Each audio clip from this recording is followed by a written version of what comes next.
Time after time, I tell you, hey, please, like, you're hurting me.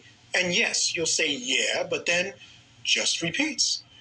What if the knife sliced my lip, my cheek, my eye? What might happen next time?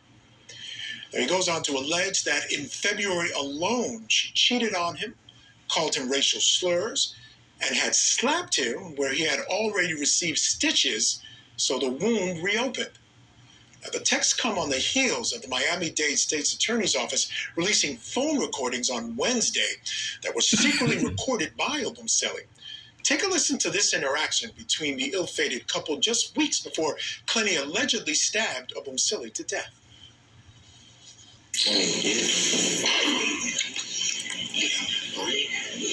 Decide whether or not you're done gaslighting me.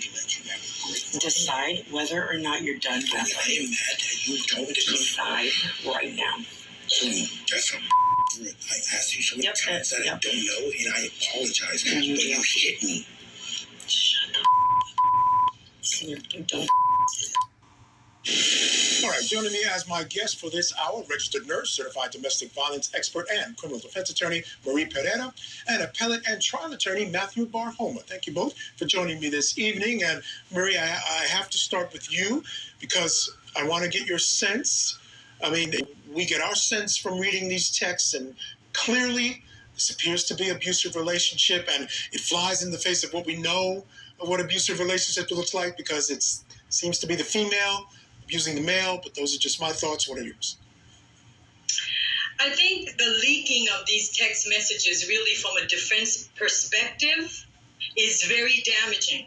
I think that something needs to be done about this, and I think the DA's office is really trying to try this case in the court of public opinion, and I think it may backfire on them because so many people are seeing these things. How are you ever going to pick an impartial jury? They're creating situations for appeal before the trial even starts, so they need to be careful about that. All right, but I want to say that before we go on and accuse her and condemn her, remember she is presumed innocent. Mm-hmm. And parts of texts, portions of emails, excerpts from videos don't give the other side. This could be a situation where it's bi-directional mutual abuse. Mm-hmm. And we need to be careful about that because it's only one side seeing right now. All right, fair enough.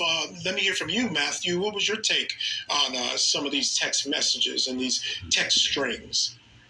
You know, I agree to some extent, okay, but all that we've seen so far is one-sided, okay? We've seen the domestic violence go from her to him.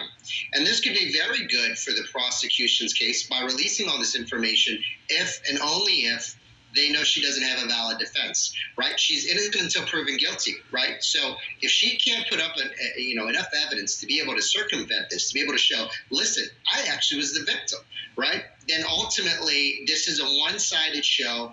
All that we've seen has been from her to him. She's going to need to put up evidence, and right now she's under no burden. They're going to have to prove that she's guilty, and as soon as they do, as soon as they get through their case in chief, she's going to be able to put on her case, and she better have a lot to show for it. That's what it's looking like, and that's what the DA is trying to make it look like as of now. All right, let's look at some more of these texts between these two. This is from Obumseli. He starts it off, and what he says is, you hit me in the face with your phone, then continue to hit me in the back of my head with the phone. Now I have a lump. I'm bleeding, throwing up, and I think I have a mild concussion. So Clenny responds, I'm sorry for hitting you in the face and in the back of your head and spitting on you. Is it right? No.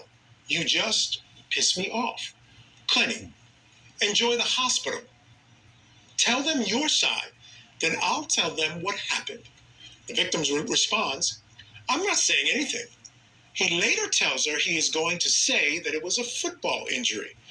Now, Marie, I have to say I'm surprised at your reaction to this because absolutely, these are text conversations. So we don't have just one side, right? We're seeing both sides of a conversation here. And what I see, and I've learned a lot of this from you, is a lot of the telltale signs of what an abuser is like. The taunting, the idea that they're